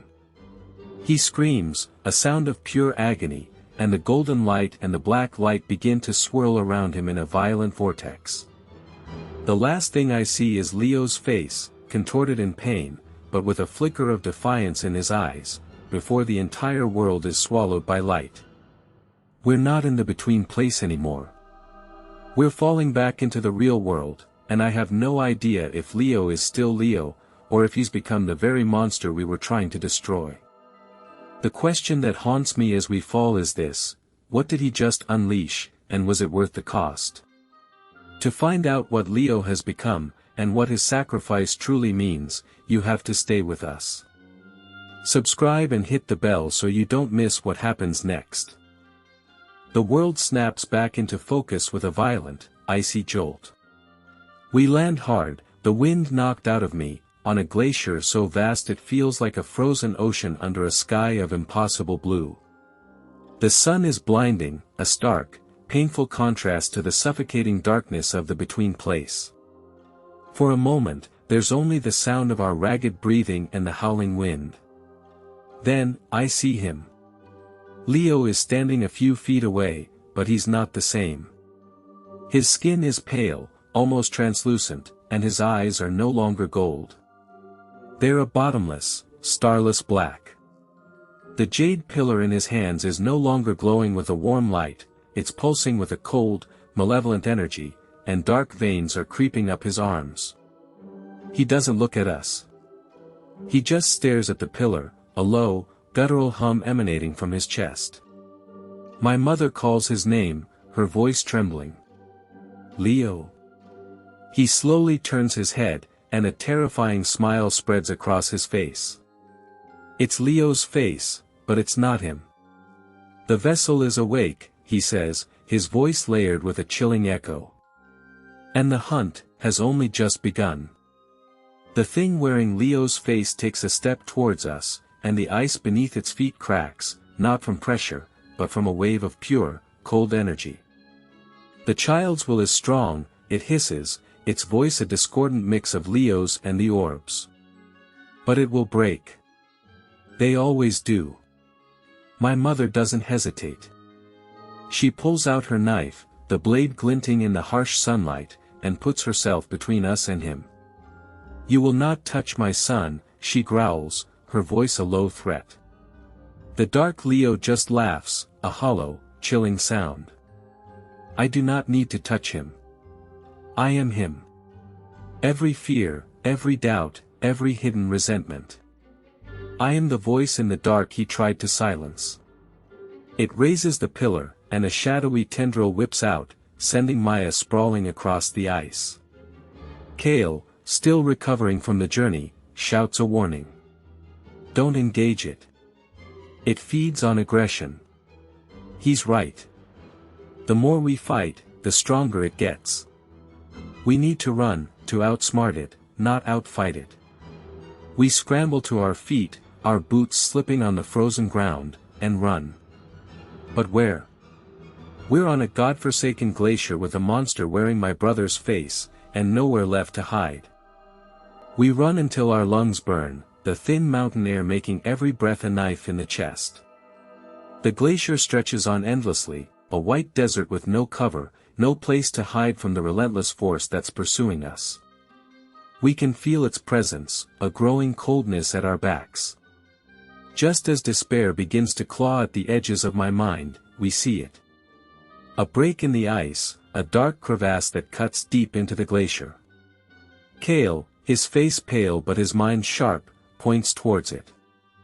There. We can lose it in the maze. It's still learning to use Leo's body, it won't be able to track us effectively in there. We don't hesitate. We slide down the steep, icy slope into the crevasse, the world narrowing to a cool, blue-tinted chasm of ancient ice. The walls are smooth and glassy, reflecting our terrified faces back at us.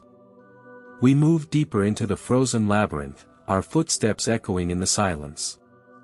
For a moment, we think we've escaped. Then, a low, resonant boom echoes through the ice, and the entire crevasse shudders. The dark Leo isn't chasing us. It's breaking the glacier apart to get to us. We're not in a hiding place, we're in a tomb. The ice groans around us, a sound like the world itself is breaking. But then, another sound cuts through the chaos, a mechanical whirring, sharp and out of place. We turn a corner and stop dead. A machine is embedded in the ice wall, a sleek, black, high-tech device that looks like it belongs in a sci-fi movie, not frozen in a glacier. It's a rescue beacon, its red light blinking steadily.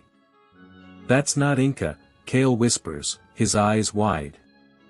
Before we can process it, a voice crackles from a speaker on the device, sharp and authoritative. This is Dr. Eris Thorne. I'm picking you up on my scanners. Stay exactly where you are. I'm coming in with a winch, but you have to hold on. That thing with you.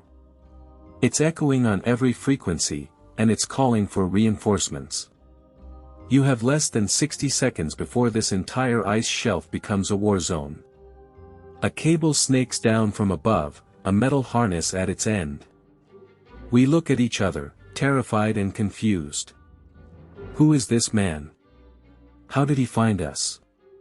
And how does he know about the hunters? But the sound of the ice cracking again makes the decision for us. We grab the harness, one by one, and start the dizzying ascent out of the crevasse, leaving the frozen labyrinth and one terrifying mystery behind, only to be pulled into another. The winch pulls us up into the biting wind, and we find ourselves standing on a wider, flatter section of the glacier. A small, agile helicopter is hovering a few yards away, its rotors kicking up a storm of ice crystals. A man leans out from the open side door, his face weathered and his eyes sharp behind a pair of goggles. He's older, in his 60s, with a shock of white hair and a scar cutting through his left eyebrow. This is Dr. Eris Thorne. He doesn't waste a second. Get in. Now, he shouts over the roar of the rotors. We pile into the helicopter, and it lurches into the sky just as a massive chunk of the glacier where we were standing collapses into a chasm of black nothing. Thorne looks back, his face grim. It's Leo, isn't it? The boy. We nod, unable to speak. He turns back to the controls, his jaw tight. I've been tracking that energy signature since the pillar hit the sky. I sent the first distress call you heard. I know what you're carrying, and I know what it's turning your son into. He glances back at us, his eyes filled with a deep, ancient sorrow. He's not possessed. He's being merged with. The entity is using his body as a blueprint to anchor itself into our reality. We have less than 72 hours before the process is irreversible and it becomes a new god on Earth.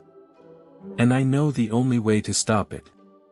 Thorne lands the chopper near the base of a towering, snow-capped peak, where a camouflaged entrance to a research station is carved into the rock. As we hurry inside, the warmth hits us, a welcome relief from the biting cold. The station is filled with advanced equipment, screens displaying complex data and star charts. Thorne points to a holographic projection of an Incan artifact, a beautiful, intricate golden crown. The crown of the sun, he says. It was the one artifact the Spanish never found, because the Inca hid it in a place that didn't exist on any map. A secret observatory, built into the veil of the moon, a peak that's only visible during a specific celestial alignment. It was designed for one purpose, to sever the connection between a living soul and a cosmic entity. It's our only chance to save your son. My mother looks at him, her hope and despair warring in her eyes. And if we can't get there in time? Thorne's face is grim. Then we're not just losing Leo. We're losing the world. But we're not alone. The entity is using the pillar to call its hunters to a single point. It's a risk, but we can use that to our advantage. We have to move now. The next alignment is at dawn. And there's one more thing, he says, looking directly at me. The beacon, it was meant to find you. I've been waiting for the child of the jaguar for a very long time. Your family's story, it's only one chapter in a much longer war. And it's about to begin again. But to find out what's hidden in the veil of the moon, and what Thorne has been waiting for, you'll have to join us for the next part of the journey. Subscribe and hit the bell so you don't miss what happens next. Thorne's words echo in the sterile hum of the research station. A war. It was never just about a cursed artifact or a family's legacy. It was a continuation of something that began long before the first stone of Tenochtitlan was laid. He pulls up a grainy, black and white photograph on the main screen. It shows a team of archaeologists in the 1930s, standing before a half-excavated Incan wall. In the center, a younger man with the same sharp eyes and scarred eyebrow as Thorne, holding a journal. My father, Thorne says, his voice barely a whisper. He was part of an expedition that found the first map to the Veil of the Moon. They thought it was a tomb. They were wrong. It was a guard post. He was the last one out alive. He spent his life trying to forget what he saw, but he made me promise to remember. He said the guardian of the veil was a child, with eyes that held the galaxy. I never understood until I saw your son. Thorn's story hangs in the air. A guardian with a child's eyes. I look at Leo, who is staring at the photograph, his face pale. He's not just a host anymore, he's a reflection of something ancient. Thorn breaks the silence. The entity is drawn to you, Leo, not just as a vessel, but as a counterpart. Your bloodline carries a frequency, a resonance that the hunters use to navigate. My father's expedition was a failsafe, a desperate attempt to create a counter-signal. They built a device, a resonance breaker, and hid it in the observatory. But they also hid the crown of the sun, the only thing that can sever the connection completely. But there's a catch. The veil of the moon isn't on any map because it's cloaked. It exists in a state of quantum superposition, only collapsing into reality when the celestial alignment is just right. We have one shot at dawn. The weight of it all presses down on us. We have hours to reach a place that doesn't exist, to find a weapon that can stop a god. The helicopter cuts through the pre-dawn darkness, the rotors a rhythmic thunder against the mountains. We're flying low, hugging the contours of the peaks to avoid detection. On the horizon, a faint purple glow begins to bleed into the black sky. The alignment is approaching.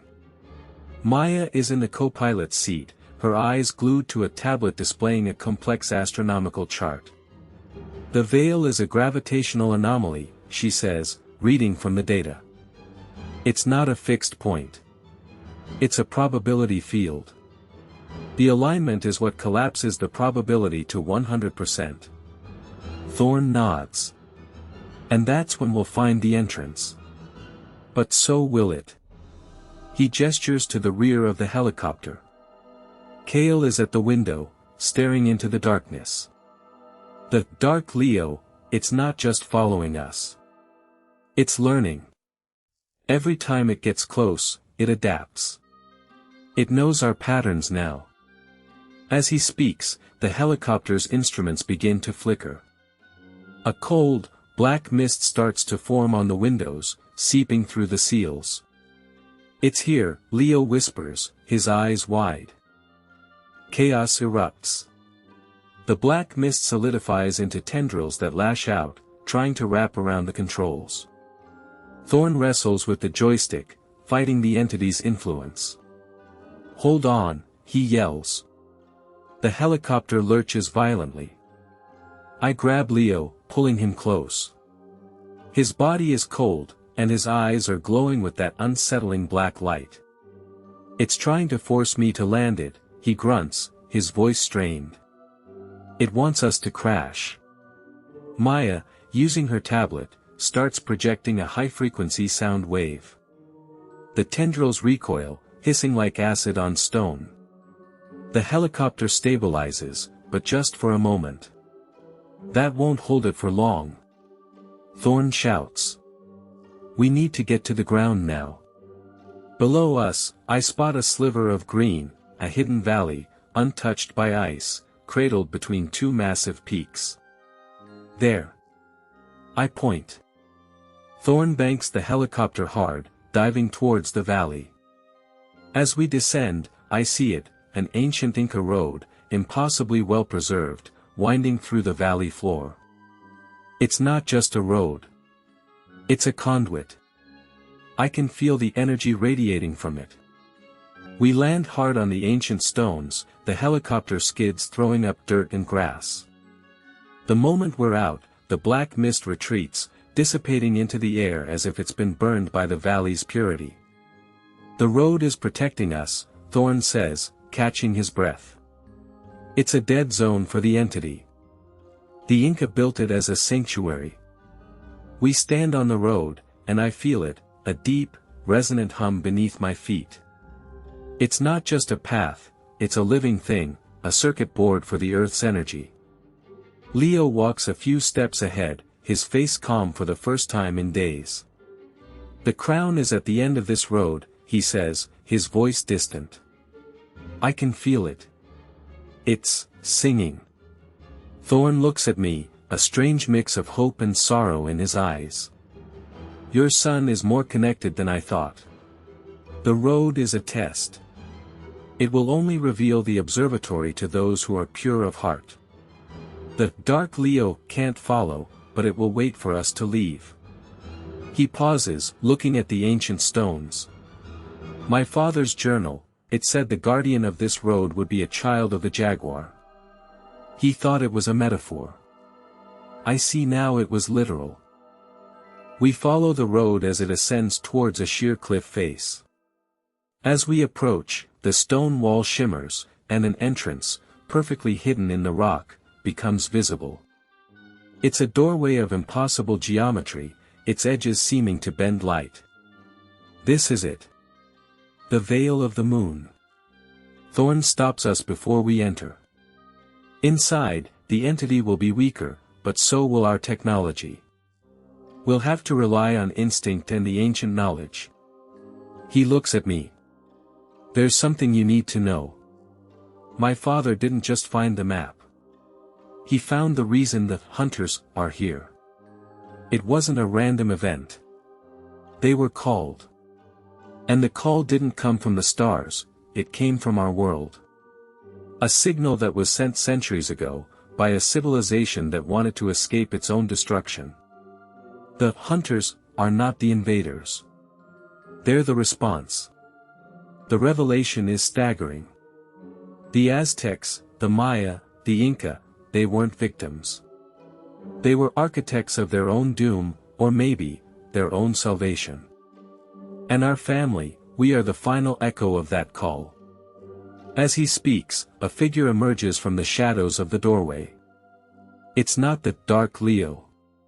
It's a woman, dressed in the ancient Inca style, her eyes glowing with a familiar, celestial light. Welcome, child of the jaguar, she says. I've been waiting for you to find the truth. But to hear it, you'll have to take the next step with us. Subscribe and hit the bell, so you don't miss the moment the veil is lifted, and the true war begins. The woman's voice echoes off the impossible geometry of the doorframe, and for a moment, the valley itself seems to hold its breath. She is Mama Quilla, she says, the last of a line of guardians tasked with watching over the veil of the moon. She looks at Leo, not with the fear or suspicion we've grown used to, but with a profound, ancient recognition. You carry the burden of the jaguar, she says, her voice a whisper that carries the weight of centuries. And you have brought the key to our salvation, and our destruction. She turns and leads us inside, and the darkness swallows us whole. The air is cold, dry, and still, like the inside of a tomb that has been sealed for 1,000 years. But it's not a tomb. It's a library. A vast, circular chamber carved from the heart of the mountain, its walls covered in intricate carvings that glow with a faint, phosphorescent light. The carvings aren't just history. They're a technical manual. Thorn, his face illuminated by the faint glow, traces his fingers over a sequence of symbols that depict a massive, pyramid-shaped structure pointing towards the stars. They were builders, he whispers, his voice filled with a terrible awe. Not just of cities, but of doorways. Mama Quilla confirms it. This observatory wasn't for tracking the sun or the moon. It was a beacon. A device designed to send a signal across the cosmos, a cry for help from a world that was tearing itself apart. The Spanish conquest wasn't the cause of their collapse, she says. It was the final blow to a civilization already fractured by a war between those who wanted to use the beacon to escape and those who wanted to destroy it. The hunters were never the invaders. They are the response to that beacon, a cosmic force that feeds on the energy of worlds that have become too dangerous to exist. They are the cleansing fire, Mama Quilla says, her eyes meeting Leo's. And you, child of the jaguar, are the one who must decide whether we are worthy of being spared. Leo, his hand still clutching the jade figurine, steps forward.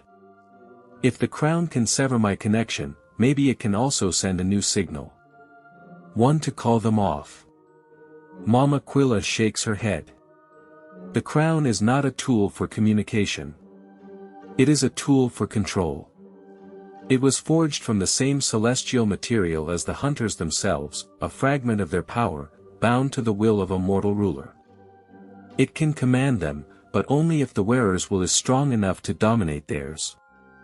She leads us deeper into the observatory, past a series of intricate stone mirrors, to a central pedestal where a crown rests. It's not made of gold and jewels.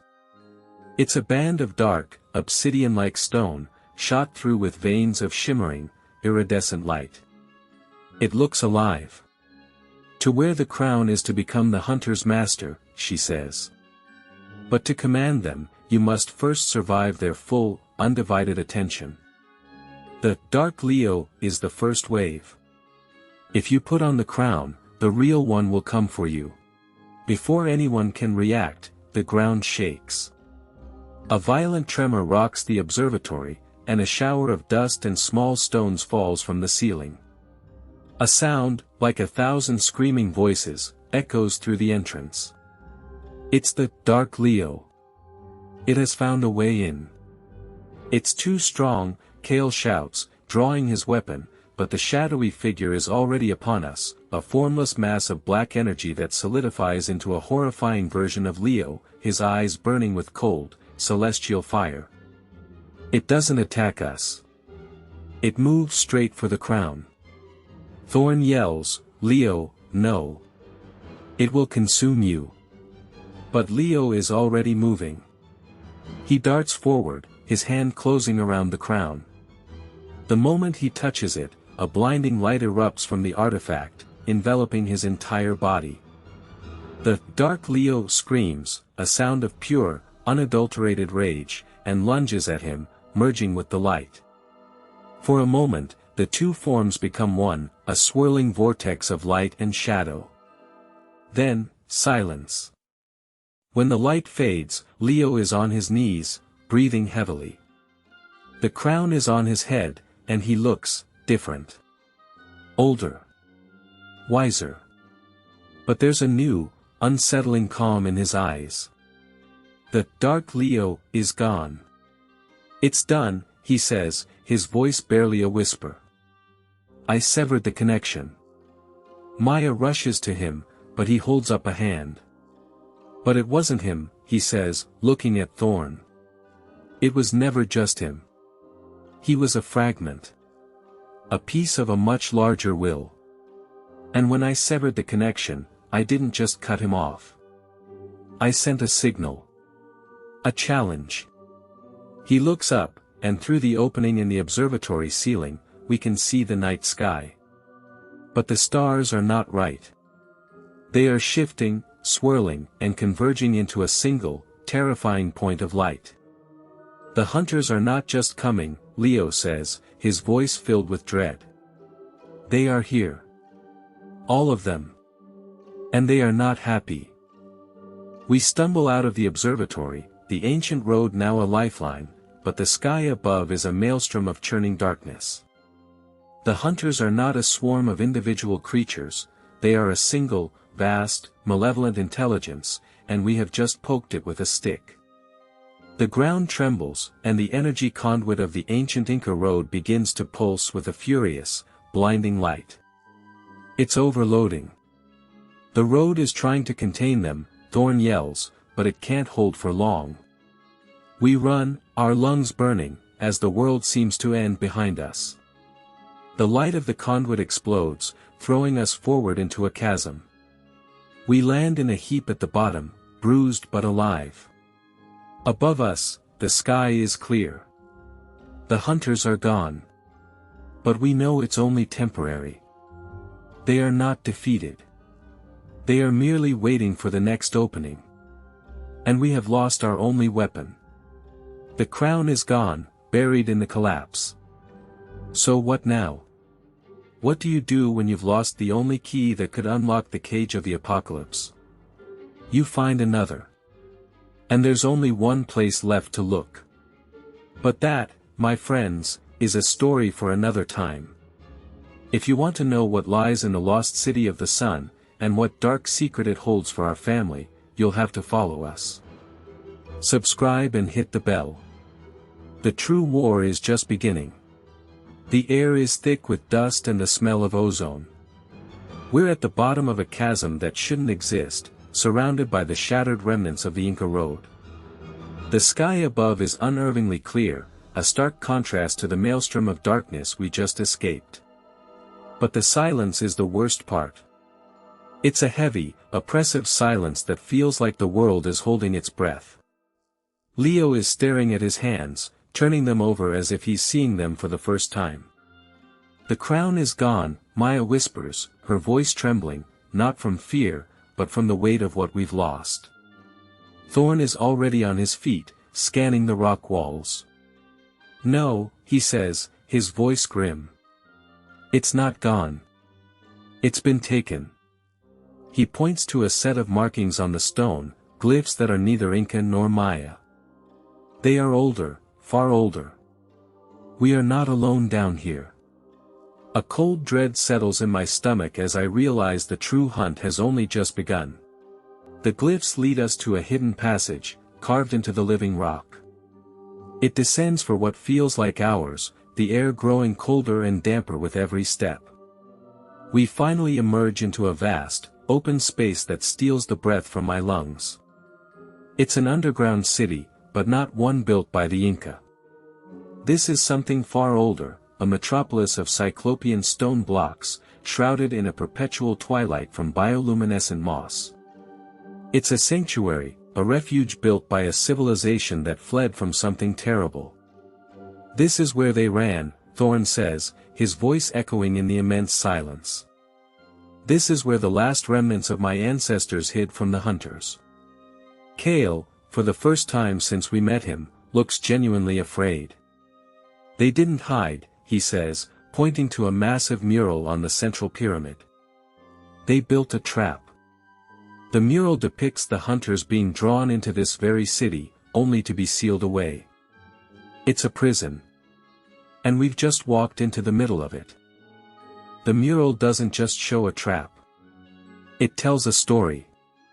It shows a great leader, a figure with a jade crown, using a staff to command the city's energy, sealing the hunters away in a great sacrifice. My blood runs cold. The figure in the mural looks exactly like Leo. The same eyes, the same stance. It's a bloodline, Thorn says, confirming my fears. The crown of the sun isn't just any artifact. It's the key to this prison. And my ancestors didn't hide the crown. They hid it from themselves, so that no one could ever release the hunters again. But the hunters are already out. The crown was a failsafe, Thorn continues, his voice breaking. A way to reseal them if they ever escaped. But the signal Leo sent, it didn't just challenge them. It told them where the crown was. They're not just hunting us. They're hunting it. And they're getting closer. A deep, resonant boom shakes the entire city. The hunters have found us. The boom is followed by another, and another. The city is under attack. We sprint through the ancient streets, our footsteps echoing like gunshots. The bioluminescent moss flickers, as if the city itself is in pain. We reach a central plaza, and there, in the middle, stands a group of figures. They are dressed in the golden armor of the Sun Guard, but their leader is a woman with a severe, regal bearing. She holds a staff, not unlike the one in the mural, and her eyes are fixed on Leo. The child of the jaguar, she says, her voice like iron. You have brought the end of days to our doorstep. Kale steps forward. We're here to stop it. The woman's lips curl into a sneer. You are here to finish what you started. She raises her staff, and the Sun Guard surrounds us. We are outnumbered, exhausted, and our only weapon is gone. But Leo doesn't look defeated. He looks relieved. I know you, he says, looking at the woman. I've seen you in my dreams. The woman's name is Ilari, and she is the last commander of the Sun Knights, a secret order that has guarded this prison city for millennia. She has dedicated her life to keeping the hunters sealed, and now, in one moment, we have undone her life's work. She doesn't want to hear our story. She wants to execute us for our crimes. But as she raises her staff to deliver the final blow, the entire city trembles. A massive crack appears in the far wall, and through it, we see the swirling, malevolent darkness of the hunters. They are not just at the gates. They are breaking through. Ilari's eyes widen in shock. It cannot be, she whispers. The seals were eternal. Leo steps forward, holding his jade figurine. Your seals were made for a threat that no longer exists. The hunters have evolved. But so have we. He looks at Ilari. You can kill us, and let them in. Or you can help us, and find a new way to fight. Ilari lowers her staff. She doesn't agree with us, but she sees the truth in our eyes. The hunters are here, and we are the only ones who might have a chance to stop them. There is one hope, she says, her voice heavy with the weight of centuries. The lost city of the sun Paititi. It is not a city of gold. It is a weapon. A planetary defense system built by our ancestors before they were scattered. But it was never meant to be used. It was meant to be forgotten. Thorn's face goes pale. Paititi is a myth. Ilari smiles, a cold, grim smile. So was this city, Dr. Thorn. And yet, here we are. She turns to Leo. The crown is not lost. It was taken. Taken by the one person who knew how to use it to end this war, not just fight it. She is the one who leads us now. And she is waiting for you in Paititi. She looks at the crack in the wall, now glowing with dark energy. But getting there will not be easy. The hunters have found their way in, and they will not let us leave. We must fight our way to the Sun Gate, and beyond that, to the heart of the Andes. Are you ready to face what comes next, child of the jaguar? The world is about to change, and the true war for humanity's survival is about to begin. But before we take that first step, I have to ask you, what if the one person who can save us all is the one person we've been running from? And if you want to see if the Tran family can survive the lost city of the sun, and what dark secret Ilari is hiding about Leo's bloodline, you need to stay with us. Subscribe and hit that bell. The final chapter is just beginning. The path to Paititi is not a road, it's a scar carved into the Andes by a people who knew the sky would one day turn against them. Ilari leads us through a labyrinth of ice tunnels, each turn guarded by statues of warriors with eyes that seem to follow our every move. Kale, still haunted by his past, whispers that we're walking into a tomb, not a city. The air grows thin, charged with an energy that makes the hair on my arms stand up.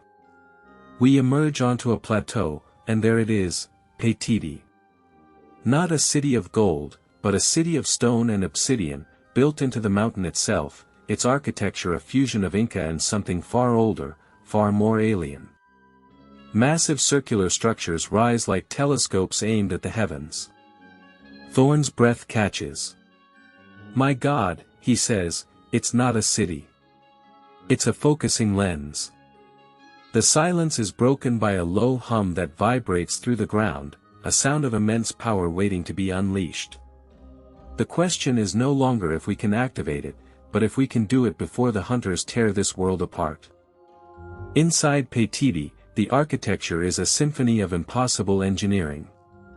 Rooms are circular, built to amplify sound, and the walls are covered in a metallic, bronze-like substance that seems to absorb light. Ilari walks with the certainty of a priestess, her golden armor reflecting the strange, internal luminescence of the city. We enter a central chamber, the heart of the sun. At its center rests a dais, and on it, a single, polished disc of black obsidian. The weapon is dormant, Ilari explains.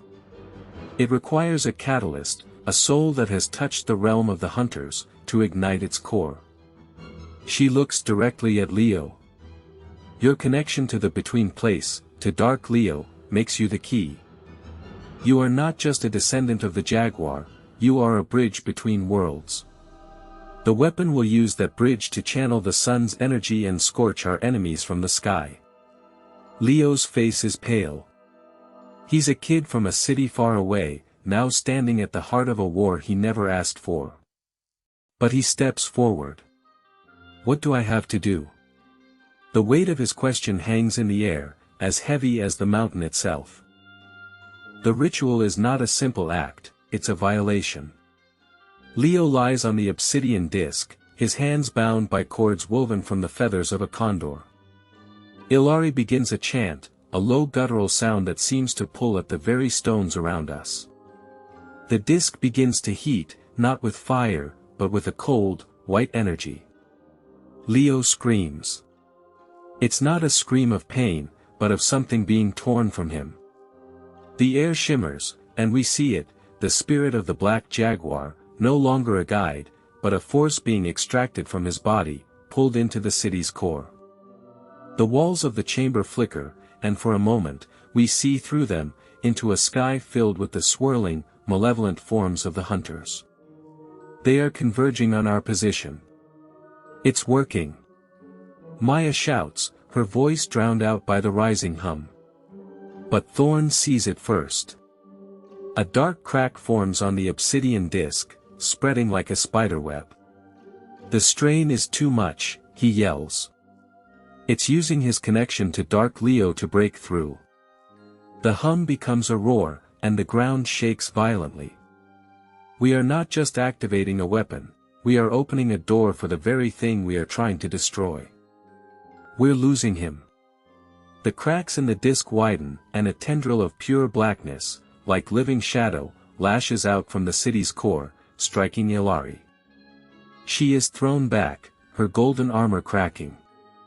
You cannot let it take him, she cries, her voice desperate. Sever the link, or it will use his body to bring them all through. Kale, the former Serpent Society agent, acts without hesitation. He grabs a stone shard from the floor and slashes the feathered cords binding Leo's hands. The effect is instantaneous and catastrophic. The white light of the weapon collapses, replaced by a violent surge of dark energy that explodes outward. We are all thrown to the ground. When I look up, the chamber is quiet. Leo is on his knees, gasping for breath, the jaguar spirit gone. The obsidian disc is shattered into 1,000 pieces. For a moment, there is only silence. Then, a sound that chills us to the bone. A deep, resonant boom. From outside, the sky darkens, and we see them, the hunters, not as a distant swarm, but as a defined, colossal form, a storm of black light and shadow descending upon Petiti. We have not stopped them. We have given them a target. This is the moment of truth. The hunters are here, and we are out of options. Leo looks down at the shattered disc, then at the dark storm approaching. No, he says, his voice firm. We're not done. He stands, walking to the center of the chamber, and picks up a large, jagged shard of the black stone. The weapon is broken, but the conduit is still here. Ilari said I'm the key. So, let's use it. He presses the shard to his chest, and we see it begin to glow, absorbing the dark energy from the air around him. Leo, no. You'll be lost. Maya cries. He turns to her, his eyes filled with a terrible resolve. The jaguar spirit didn't choose me to run. It chose me to fight. He begins to chant, the same words Ilari used, but with a new intent. The shard in his chest doesn't just glow, it becomes a point of absolute light, a miniature sun. The chamber shakes, and the light from the shard shoots upward, piercing the ceiling, the mountain, and the storm itself. The hunters scream, a sound of pure agony, as the beam of light tears through their form. It's a desperate, final gamble, and we are betting everything on a kid from the city. The light fades, and the sky is clear. The hunters are gone, scattered back to the void. But the victory is hollow. Leo collapses, the shard falling from his chest, dull and lifeless. We rush to him, but he's unresponsive, his skin cold. Maya holds him, her tears falling on his face. He's not breathing, she whispers. Ilari, battered and weakened, kneels beside her. He has gone where even the jaguar cannot follow. He has become the conduit, the new heart of the weapon. He is not dead, but he is no longer here. We are left in the ruins of Paititi, the world saved, but at a cost we never imagined. The hunters are gone, but the damage they have done is permanent. The balance of the world has shifted. As we carry Leo's still form out of the city, a new signal crackles through our radio. A voice, old and full of static, speaks in a language older than Quechua. It is not a warning. It is a question. The children of the sun have returned. But are they ready to face what the sun has left behind? The sun is setting, and a new darkness is rising, one that does not come from the stars, but from the very heart of the earth. What was the signal, and who sent it? And is Leo truly gone, or has he become something more? The next chapter of this war is just beginning, and you won't want to miss a second of it. Subscribe and hit the bell, because the Tran family's greatest challenge is only starting to unfold.